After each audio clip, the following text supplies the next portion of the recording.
Welcome to Psalms Layer by Layer, a project of Cambridge Digital Bible Research. In this video, we'll walk through the top 3 exegetical issues in Psalm 8. These are issues that any interpreter of the psalm, whether they're reading the text in Hebrew or looking at a number of translations, is likely to encounter, and each of these issues impacts how one understands the meaning of the psalm as a whole. In Psalm 8, the top 3 issues are the meaning of Elohim in verse 6, the meaning of verse 2b, and specifically the word tanah, and the meaning of the sentence in verse 3, which involves nursing children, vengeful enemies, and possibly a fortress. The first issue we'll look at is in the first half of verse 6. The New Living Translation translates this line as, "You made them only a little lower than God." In the context, you refers to the Lord, and them refers to humans. According to the NLT, then, God made humans just a little lower than himself. The NIV says, "You have made them a little lower than the angels." The ESV is similar to the NIV. It says, "Yet you have made him a little lower than the heavenly beings." And most other modern translations tend to adopt one of these 3 interpretations. The Hebrew text reads, "Vatachasrehu ma'at me Elohim." And you caused him to lack being in Elohim by a little, or you made him just a little lower than Elohim. The issue underlying the differences in translation is the meaning of the word Elohim in this context. Depending on the context, the word Elohim can refer to God, as in the Lord, the one true God, a God, as in a false God other than the Lord, gods, plural, or divine beings or heavenly beings, which would include angels. As you can see from the modern translations cited, it's not clear which meaning is intended in Psalm 8:6. And this debate about the meaning of Elohim in this verse is actually very ancient.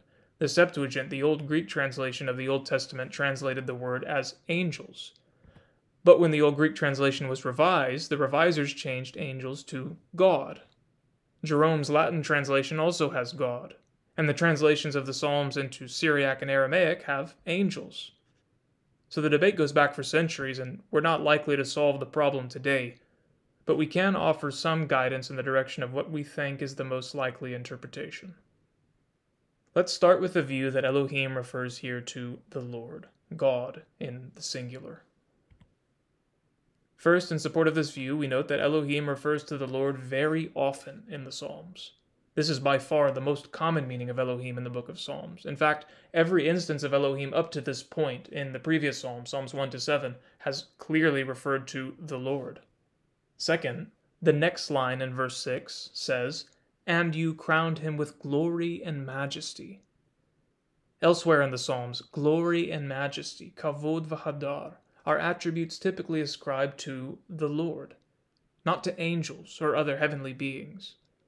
The comparison then in verse 6 may not be a comparison between humans and angels or lesser divine beings, but between humans and God himself. The idea that verse 6 is comparing humanity to God may be supported by the structure of the psalm as a whole. According to one commentator, quote, "The entire structure of the psalm is built upon the juxtaposition of God's powers in the first part of the psalm with the powers of man in the second portion of the psalm. Therefore, when the psalmist notes that God has made man slightly less than Elohim, the comparison can only be between the powers of God himself, specified in the previous 5 verses, and those that he bestowed upon mankind, to be specified in the verses that immediately follow." So clearly there's a strong argument to be made for this view, and it's a view that has ancient roots. Yet, in our opinion, this interpretation fails for one simple reason. It isn't grammatical. In verse 6a, the psalmist addresses the Lord in the second person. You caused him to lack. And it's very unlikely that the psalmist could then, in the very same sentence, refer to the Lord in the third person. Now, there are plenty of examples in Hebrew poetry of switching from second person to third person, but all of these switches take place across 2 or more clauses or 2 or more lines, and not within a single clause or within a single line. For this reason, and really for this reason alone, Elohim in Psalm 8 probably does not refer to God. What about the view that Elohim refers to angels? Well, in contrast to the previous view, this view is grammatical. You, that is, you, God, made humans a little lower than angels. This view also has strong support among the ancient translations. The Septuagint, the Syriac Peshitta, and the Aramaic Targum all translate Elohim as angels. The Septuagint translation is also used in the New Testament letter to the Hebrews. The problem with this view is that the word Elohim never means angels specifically. And so most Hebrew lexicons do not list, quote, angels, unquote, as a gloss for this word. Yet, though Elohim does not refer specifically to angels, it can refer to the class of heavenly beings of which angels are a part. So it's not as though the translation angels is wrong. It's just that it's too narrow. All angels are Elohim, but not all Elohim are angels. And it's probably best to understand the Septuagint and the other ancient translations as giving a dynamic equivalent. And so we take the view, represented in the ESV and other translations, that Elohim in this verse is a generic term for heavenly beings. Unlike the first view, Elohim as God, this view is grammatically correct. And unlike the second view, Elohim as angels, the gloss heavenly beings, which is broader in scope, may be a more accurate way to translate Elohim into English. So the reference in Psalm 8:6 is neither to God nor to angels in particular, but to the entire class of Elohim in general, which includes both God and angels. These Elohim, these heavenly beings, occupy the heavenly realm, while humans and animals occupy the earthly realm. The point of Psalm 8:6 is to say that the Lord has elevated humans to a status higher than that of all other earthly creatures. They've been crowned with glory and honor, and in this respect, they are just a little short of being a heavenly being. If asked to rate the level of confidence we have in our interpretation on a scale from A to D, A being the highest, D being the lowest, we would give this interpretation a B. The next issue is found near the beginning of the psalm, in the second half of verse 2. According to the RSV, the text reads, "Thou whose glory above the heavens is chanted." And the sentence continues on into the next verse, "by the mouth of babes and infants." But according to the NRSV, which is a revision of the RSV, the text reads, "You have set your glory above the heavens." And then we have a full stop. Other modern translations tend to side with one of these two interpretations, though of course there are variations within both viewpoints. The debate centers around a very strange form. In the traditional Hebrew text, verse 2b reads, "Asher tana honcha al hashamayim." The strange form is tana. In the RSV, this word gets translated as "is chanted." In the NRSV, it's translated as "you have set." In one sense, the form tana is not so odd. It actually occurs quite a few times in the Old Testament, and in every case, it's an imperative, from the root natan with a he suffix, and it means something like give, or put, or set. We see it, for example, in Psalm 86, where David says, "Give your strength to your servant, tana uzcha le'avdecha." Because tana is always an imperative elsewhere, some have argued that it's an imperative here as well, and that the line should be translated, "Put your glory on the heavens." The problem with this view is that the clause in verse 2b is a relative clause. It begins with asher. And it's syntactically impossible in Hebrew for a relative clause to be imperative. So we're left with a grammatical conundrum. According to the morphology, the form, tana is an imperative, or at least that's what it looks like. But according to the syntax, tana can't be an imperative. But if it's not an imperative, then what is it? Some have argued that tana is an infinitive from the same root natan, either an infinitive absolute or, as is more commonly suggested, an infinitive construct. Now the normal form of the infinitive construct for the root natan is tet. We see this, for example, in Psalm 78. Hagam lechem yuchal tet? Is he able to give food too? By contrast, tana is never an infinitive of natan. Elsewhere, this form is only and always an imperative. Yet there is a possible analogy for this odd variation in the form meirada in Genesis 46:3. Meirada is an infinitive construct of the verb yarad. So normally the infinitive of yarad is redit, but Genesis 46:3 has the unique form reda with the min preposition. It's possible that something similar is happening with Natan in Psalm 8:2. Normally the infinitive is tet, but here it is tana. If this is correct, then the text would be saying, "You who the setting or the bestowing of your glory is on the heavens." Well, this would be an awkward, though intelligible way of saying that the Lord sets his glory on the heavens. The NRSV has smoothed out the awkwardness by saying simply, "You have set your glory above the heavens." If this is what the author intended to say, then why would he use such strange grammar? Or at least what seems to us to be strange grammar. Some have suggested that the psalmist wanted to communicate that God setting his glory on the heavens was not a one-time event, "You set your glory," but an ongoing reality. The setting of your glory is on the heavens.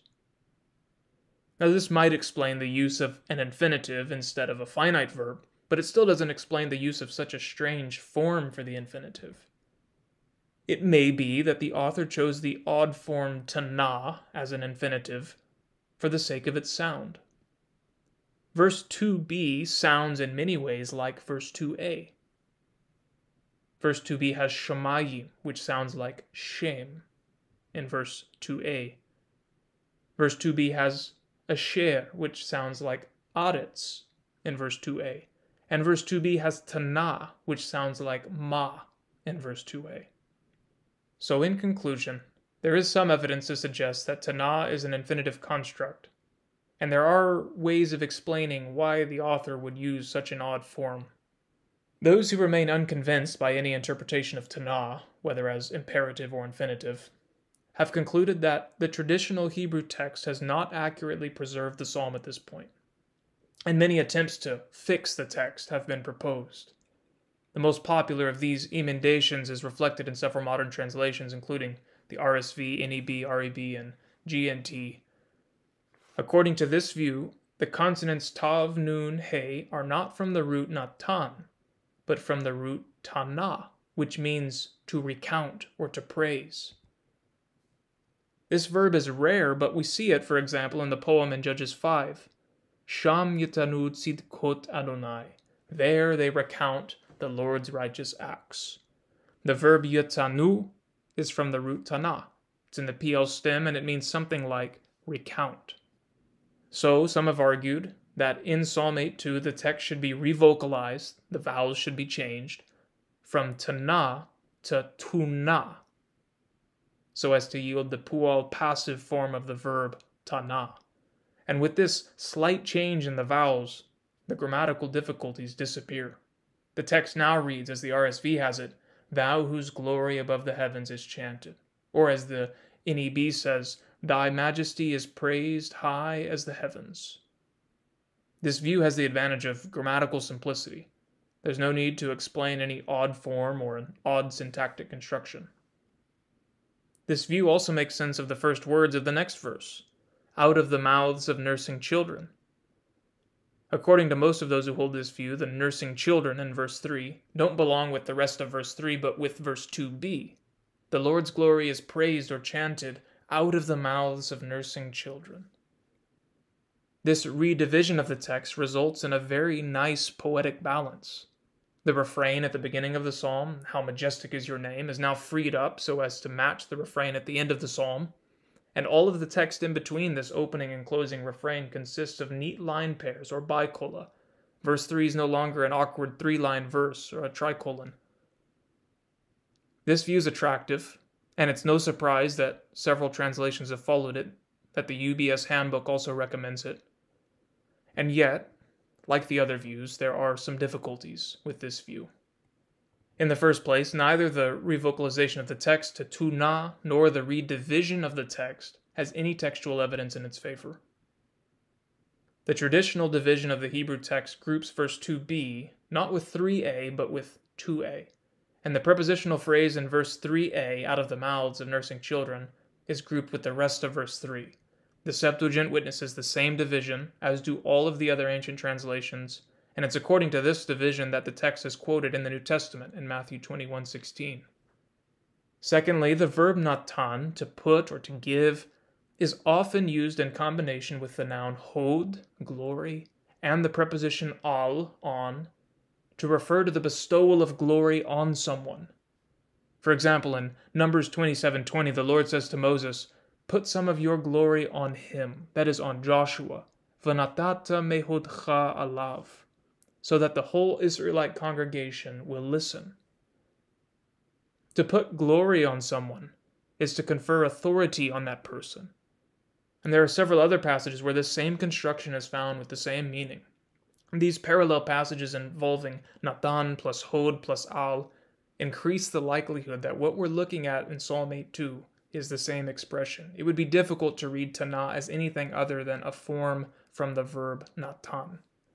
And so, without any convincing alternative, we're left to try and make sense of the traditional Hebrew text and the strange form Tana. As explained earlier, the two most common interpretations of this form are as an imperative or as an infinitive. And if forced to choose between these two, the interpretation of Tana as an infinitive seems the least problematic, though it is by no means without problems. In conclusion, then, we've translated this verse as, "Lord our Lord, how majestic is your name in all the earth, you whose glory is bestowed on the heavens." Or perhaps more woodenly, "The bestowal of your glory is on the heavens." The first line of verse 2, 2a, describes the Lord as a majestic king, and the second line, 2b, says that this king has bestowed some of his royal glory on the heavenly world. In light of Genesis 1, which is clearly in the psalmist's mind later in the psalm, the bestowal of glory on the heavens may refer to God's creation of the sun to rule the day and the moon and stars to rule the night. We give this interpretation a D rating, which means that we think it's the most likely interpretation of the proposed options, but we aren't too confident about it. The third issue concerns the meaning of verse 3, and this issue is closely related to the previous issue in verse 2b. If we adopt the traditional division of the text and read all of verse 3 as a single sentence, there are different ways of making sense of it. The NRSV says, "Out of the mouths of babes and infants, you have founded a bulwark because of your foes, to silence the enemy and the avenger." The Net Bible says, "From the mouths of children and nursing babies, you have ordained praise on account of your adversaries, so that you might put an end to the vindictive enemy." The Hebrew text reads, "Mipi olalim v'yonekim yisadata os, lama'an sorerecha, lehashbit oyev u'mitnakem." The Net Bible is following an ancient understanding of this verse, reflected in the Septuagint, which is quoted in Matthew 21:16, the Syriac Peshitta, and in Jerome's Latin translation. And this view is attractive not only because of the testimony of the ancient versions, but because of its ability to make sense of the verse. Ordaining praise out of the mouths of children is a coherent idea and a powerful image. The problem with this view is that os does not mean praise. Its usual meaning is rather strength.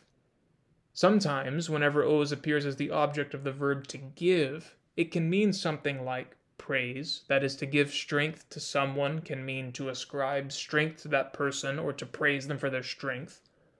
But this is a unique use of the word. Furthermore, the verb yesad doesn't usually mean to ordain. Now, there are two examples where yesad means something like to ordain, but these are in late biblical Hebrew texts, in Esther and 2 Chronicles, and in both examples the verb doesn't have a direct object, as it does here.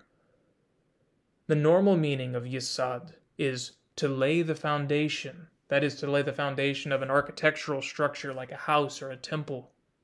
If the verb yesad here has its normal meaning, to lay a foundation, then the word os probably refers to a stronghold or fortress. Other examples where os probably refers to a stronghold include Proverbs 21:22 and Amos 3:11. Hence, the NRSV translates this clause, "You have founded a bulwark." This interpretation of the clause fits well with the mention of enemies in the next line. Strongholds are defensive structures designed to withstand the attack of enemies. So in conclusion, we've translated this verse, much like the NRSV and others, as, "Out of the mouths of nursing children, you have founded a fortress, because of your adversaries, in order to put an end to a vengeful enemy." We give this interpretation a C rating.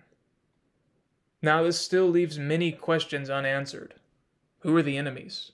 Who are the nursing children? And how does God found a fortress out of their mouths? Interpreters have wrestled with these questions for centuries, and we've done our best to give answers in our overview video of Psalm 8. The purpose of this Exegetical Issues video has been to prepare the way for a coherent overview by working out more minute issues of text division, word meaning, and so on. How we resolve each of these exegetical issues shapes how we see the psalm as a whole. The psalm appears to be said at nighttime. As David looks up at the night sky, he sees the moon and stars. He thinks about the glory that God has bestowed upon the heavenly realm and the dominion that he has granted to them, you whose glory is bestowed on the heavens. But then the psalm takes a surprising turn.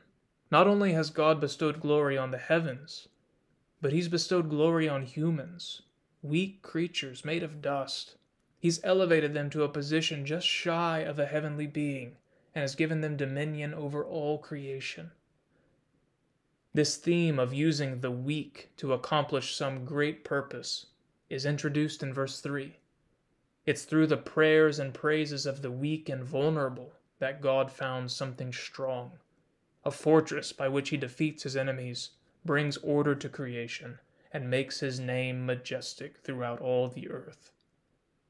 This has been the top 3 exegetical issues for Psalm 8. Thanks for watching.